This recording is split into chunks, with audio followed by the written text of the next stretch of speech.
আপনারা সবার সামনে আনবেন কাগজ দিতে, মানে ক্যান্ডিডেটগুলো আগে গ্যাপ রেখে। ধন্যবাদ। সায়ন্তিকা ব্যানার্জি বরানগরে যখন ডাকি তখন পাই। সায়ন্তিকা ব্যানার্জিকে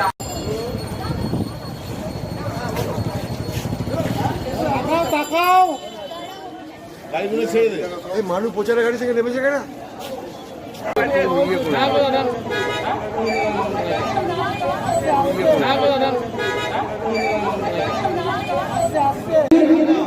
সাইডটা ছেড়ে দেবে, ভোটারদের দেখতে দেবে। চলো শ্রাবণীরা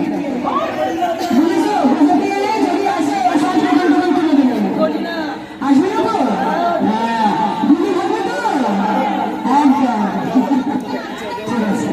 অনেক কাজ করা বাকি আছে, সবাই পাশে থাকো।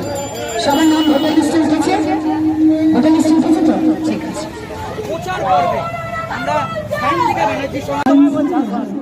ভালো আছি তো? কি ভালো আছো? ঠিক আছে, হাসি তো লাগবে। কি ভালো আছো তো? আশীর্বাদ করতে হবে, ঠিক আছে?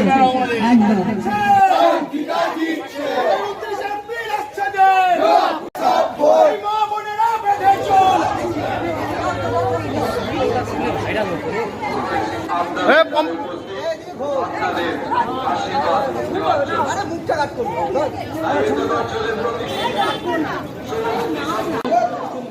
হ্যাঁ, হাসিটা মিষ্টি তো।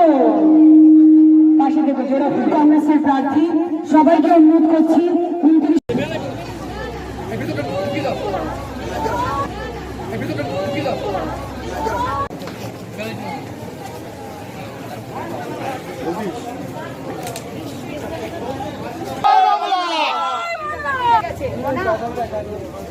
মনে বাকি গেছে।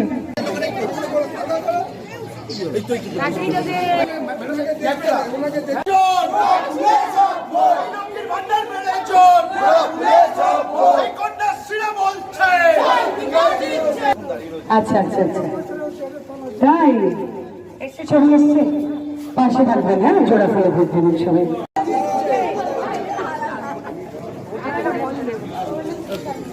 দেবপ্রিয়, তোর কাছে এটা দিয়েছে, উনি জমা দিয়েছে বোধ হয় বাধ্যকতা।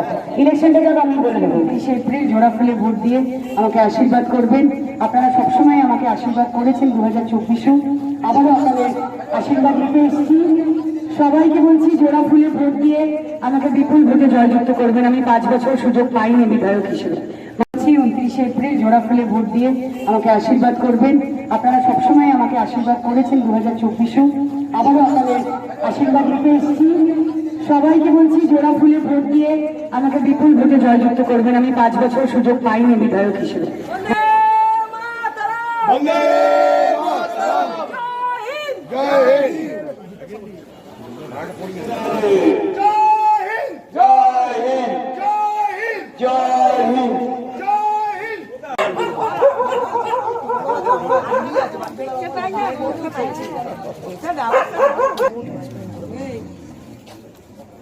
সেই জন্যই বলছি, আর এখানে ড্রেনটার ব্যবস্থা সেই জন্যই বলছি, আর এখানে ড্রেনটার ব্যবস্থা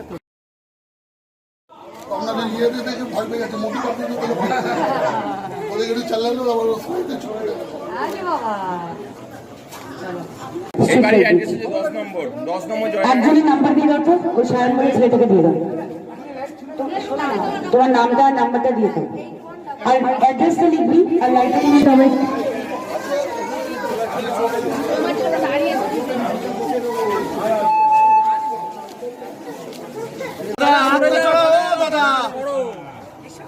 আগে আসো, দিদির আগে আসো, তারপরে কাগজ দাও।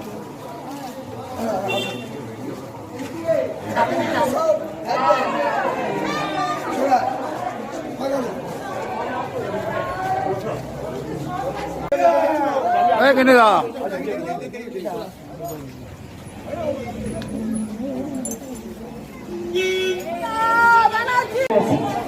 থ্যাংক ইউ, পাশে থাকবেন। নেতৃত্বে বড়নগরের উন্নয়ন চলছেই চলবে, নেতৃত্বে বড়নগরের উন্নয়ন চলছেই চলবে, বড়নগরের রূপকার সঞ্জীব ব্যানার্জি ছিল, বড়নগরের রূপকার সঞ্জীব ব্যানার্জি ছিল, বড়নগরের রূপকার সঞ্জীব ব্যানার্জি ছিল। এবার ভোটে জিতবে কে? এবার ভোটে জিতবে কে? চিকিৎস বর্ষা, চিকিৎস বর্ষা, এবার ভোটে জিতবে কে? এবার ভোটে জিতবে কে? চিকিৎস বর্ষা, চিকিৎস বর্ষা। কিন্তু কেমন পাশে থেকে সবাইকে অনুরোধ করছি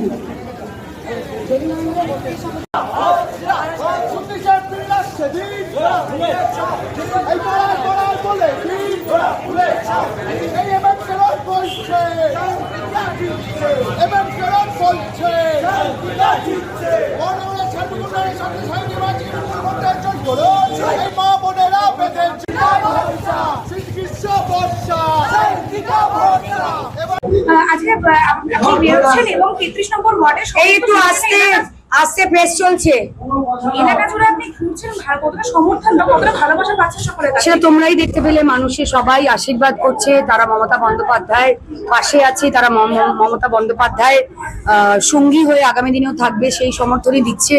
সবাই খুব পজিটিভ সাড়া পাচ্ছি এবং কাজ করেছি, মমতা বন্দ্যোপাধ্যায় সরকার কাজ করেছে, সেই জন্যই আমরা খুবই আশাবাদী এবং আমরা খুবই পজিটিভ। নমিনেশন জমা দেওয়ার ডেট প্রায় সবারই চলে এসেছে এবং আপনারাও সামনে নমিনেশন দেওয়ার ডেট 8 কি বলতে চাইবেন? নমিনেশন তো part of the electoral process, ওটাতে আলাদা কিছু না। অবশ্যই একটা কর্মীদের একটা উৎসাহ থাকে, হই হই করে তারা তাদের দলীয় প্রার্থীকে নমিনেশনে রওনা করে নিয়ে যায়। এটা একটা মানে অ্যাকচুয়ালি ভোটটা আমাদের জন্য একটা উৎসবের মতো। তো আমরা হই হই করে সকল কর্মীরা রাস্তায় নেমে আমরা কাজ করি, ইলেকশনের কাজ করি, প্রচারের কাজ করি। তো এটা তো একটা আমাদের আনন্দের সময়, কারণ এটা গণতন্ত্রের উৎসব ভোট মানে। তো অবশ্যই সব কর্মীরাই আমাদের অত্যন্ত উৎসাহী, তারা খুবই আনন্দ সহকারে কাজ করছে, তারা দলকে জেতাবে, আবার এটা তাদের গর্ব, এটা তাদের জিত হবে। তো অবশ্যই আমরা তো একজন মানে কি বলবো সূত্র মাত্র, কিন্তু আসল দল তো কর্মীরাই, তো তাদের আনন্দটাই সবচেয়ে বেশি ইম্পর্টেন্ট। গতকাল আপনাকে ইস্টারে অংশগ্রহণ করে দেখা গেছে, তাহলে মানে কি আবারও সেটা প্রুভ করে দিচ্ছে তৃণমূল দল যে সর্বধর্ম সমন্বয় এই দল? টিএমসি মানে টেম্পল, মস্ক অ্যান্ড চার্চ আমরা জানি। তো আমরা সর্বধর্ম সমন্বয়, সমস্ত মানুষকে নিয়ে আমরা থাকি। আর আমি নিজেও প্রাট মেমোরিয়াল থেকে যেহেতু পড়াশোনা করেছি, পাশেই সেন্ট জেমসের স্কুল ছিল, প্রাট আর saint James brother sister concern. তো সেন্ট জেমসের চার্চে আমার যাওয়ার একটা মানে কি বলবো নস্টালজিয়া রয়েছে ছোটবেলায় স্কুলে পড়াকালীন। তো সেই জন্য এখানে যে সেন্ট জেমসের চার্চ আছে, আমি ইস্টার বলে না, আমি প্রত্যেকটা অনুষ্ঠানেই তাদের যাই। আমি ক্রিসমাসের সময় যাই, নিউ ইয়ার্সে যাই, এবং তাদের প্রত্যেকটা অনুষ্ঠানে আমরা সেখানে অংশগ্রহণ করি। ফাদার যিনি আছেন তিনিও অসম্ভব ভালোবাসেন, শ্রদ্ধা করেন। তো আমার এটা একটা উপরি পাওনা, কারণ স্কুলের পরে আর সেই অর্থে কোথাও বেড়াতে না গেলে চার্চে যাওয়া হয় না। তো আমি আমার বিধানসভার মধ্যে সেন্ট জেমসের চার্চ পেয়েছি, আমার নিজের খুব ভালো লাগে, স্কুল ডেজ ফেরত পাই আমি। Thank you. দিদি, শুভেন্দু অধিকারীর মুখে শোনা গেল বাংলায় ক্ষমতায় এলে ওনারা নাকি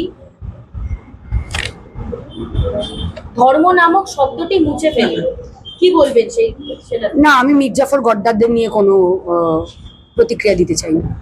বলবো যে বরানগর থেকে যেভাবে বারংবার প্রচার বাধাপ্রাপ্ত হচ্ছে, সেখানে আপনি বিরোধী দল নিয়ে কোনো কথা বলতে চান না, কিন্তু সেখানে ভোটটা কি সুষ্ঠুভাবে হবে?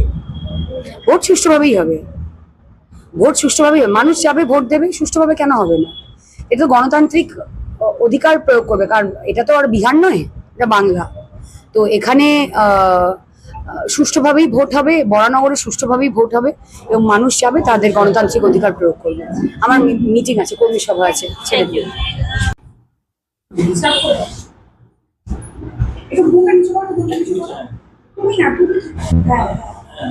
আজকে আপনার ওয়ার্ডে বিধায়ক এবং প্রার্থী উপস্থিত ছিলেন এবং প্রচারে সামিল হলেন, তিনি কেমন জনগণের সাড়া পাচ্ছেন?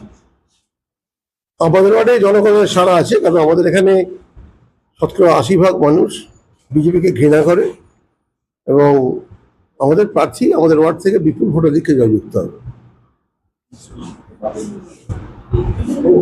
আর মোটামুটি আগের বারের থেকে কি মার্জিন বেশি আশা করতে? নিশ্চয়ই, তার কারণ যারা ক্ষমতায় থাকে তারাই কাজ করে। সায়ন্তিকা বন্দ্যোপাধ্যায় গত 1.5 বছরে যা কাজ করেছেন সেখানে সজল তো আমাদের সুযোগ দিন আমি কাজ করব, কিন্তু তাকে 2 বছর দেখা যায়নি। আবার বলছে আমাদের সুযোগ দিন 5 বছর কাজ করব, কিন্তু বাস্তব সেটা হচ্ছে ক্ষমতায় না এলে কাজ করা সম্ভব নয়। শুধু নির্বাচনের আগে ফাঁকা প্রতিশ্রুতি দিয়ে মানুষকে বিভ্রান্ত করা ছাড়া ওদের কোনো কাজ নেই। সায়ন্তিকা বন্দ্যোপাধ্যায় জিতবে, আগের চেয়ে বেশি ব্যবধানে জিতবে। গতবারে একটা সমস্যা ছিল, আমাদের বিধায়ক হঠাৎ করে দল ছেড়ে চলে গেছিলেন এবং তার পরিণতিতে নির্বাচন হয়েছিল। সেখানে কিছু মানুষের মধ্যে আগের বিধায়ক সম্পর্কে একটা চিন্তাভাবনা ছিল, তাই আমাদের ডিফারেন্সটা কম হয়েছে। আমরা 8,000 ভোটে জিতেছিলাম, এবারে আমরা 28,000 ভোটে জিতব। মার্জিন বেশি হওয়ার ভোটে করলেন আপনি, কিন্তু এসআইআর যে কোনো নাম বাদ গেছে, তাহলে কি এটা আশা করা যাচ্ছে? এটা ভুল ধারণা। এসআইআর নাম বাদ গেছে, সেটা সব দলের নামই বাদ গেছে, বেশিরভাগ মৃত মানুষের নাম তো বাদ গেছেই। প্রকৃত ভোটারের নাম বাদ গেছে যাদের, সেটা শুধু তৃণমূলের ভোটার নয়, সেখানে বামপন্থী ভোটার আছে, সেখানে বিজেপির ভোটার আছে। কিন্তু যতই ওরা করুক না কেন, মমতা বন্দ্যোপাধ্যায়ের উন্নয়ন বাংলার বুকে আছে, উন্নয়নকে দেখে ভোট দেবে মানুষ। বিভিন্ন তার যে কর্মসূচি, তার যে মানুষের জন্য কাজ করার যে অভিপ্রায়, সমস্ত কিছু মিলেমিশে কিন্তু ভোট হবে। শুধুমাত্র যে সায়ন্তিকা বন্দ্যোপাধ্যায় প্রার্থীর জন্য ভোট নয়, মমতা বন্দ্যোপাধ্যায় আমাদের পশ্চিম বাংলার জন্য বিগত 15 বছরে যা কাজ করেছে, আমার দীর্ঘ রাজনৈতিক জীবনে কোনো মুখ্যমন্ত্রী এত কাজ করেনি, মানুষের কথা ভাবেননি। মমতা বলছি এক্সেপশনাল ওয়ান, তাকে দেখে মানুষ ভোটটা দেবেন। মানুষজন আজকে প্রচারে বেরোলেন যে সারা বলেন, কিন্তু মানুষজন কি কোনো রকম কোনো অভিযোগ আছে? যে সামান্য কিছু অভিযোগ তো থাকবেই, তার কারণ আমাদের তো, আমরা এত কাজ করেও এখনো নিকাশি ব্যবস্থা বা পানীয় জলের সমস্ত সমাধান করতে পারেনি। সেক্ষেত্রে কিছু কিছু মানুষের তো অভিযোগ থাকবেই, সমস্ত কাজ করা সম্ভব নয়। আমি গত 16 বছর ধরে বড়নগর পৌরসভা এই ওয়ার্ডের কাউন্সিলর এবং চেয়ারম্যান ইন কাউন্সিল, সমস্ত কাজ করা সম্ভব নয়।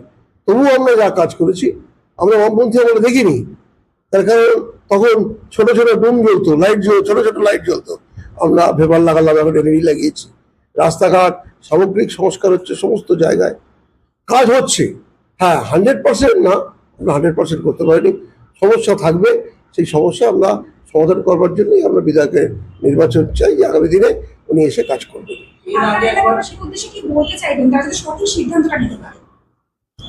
সঠিক সিদ্ধান্ত হচ্ছে যে বাংলার অস্মিতা, বাংলার ঐতিহ্য, বাংলার সাংস্কৃতিক চেতনাকে বজায় রাখবার জন্য যে বিরোধী শক্তি বাংলা সম্পর্কে অপপ্রচার করছে, তাদেরকে ধিক্কার জানাবার জন্য তৃণমূল কংগ্রেসকে ভোট দিতে হবে। এবং তৃণমূল কংগ্রেসের পক্ষে আমরা বলছি শুধু নয়, সারা বাংলা বলবে যে বাঙালির স্বার্থ, বাংলার স্বার্থ যাতে রক্ষিত হয়, তার জন্য এই নির্বাচন কিন্তু শুধুমাত্র সায়ন্তিকা ব্যানার্জিকে জেতানোর নির্বাচন নয়। এই নির্বাচন শুধুমাত্র চতুর্থবারের জন্য মমতা ব্যানার্জিকে মুখ্যমন্ত্রী করার জন্য নয়। এই নির্বাচন কিন্তু বাংলার অস্তিত্বের প্রশ্ন, বাংলাকে বাঁচানোর প্রশ্ন। তাই এই নির্বাচনে গণতান্ত্রিক রায় হবে তৃণমূল কংগ্রেসের পক্ষে। এর আগে একবার হারিয়েছে একই প্রার্থী, এটা কি সহজ হবে? আমার রাজনৈতিক অভিজ্ঞতা যা বলে, যখন প্রথমবার ট্রায়াল টেস্টে সে হেরে গেছে, দ্বিতীয়বার আরো বেশি ভোটে হারবে।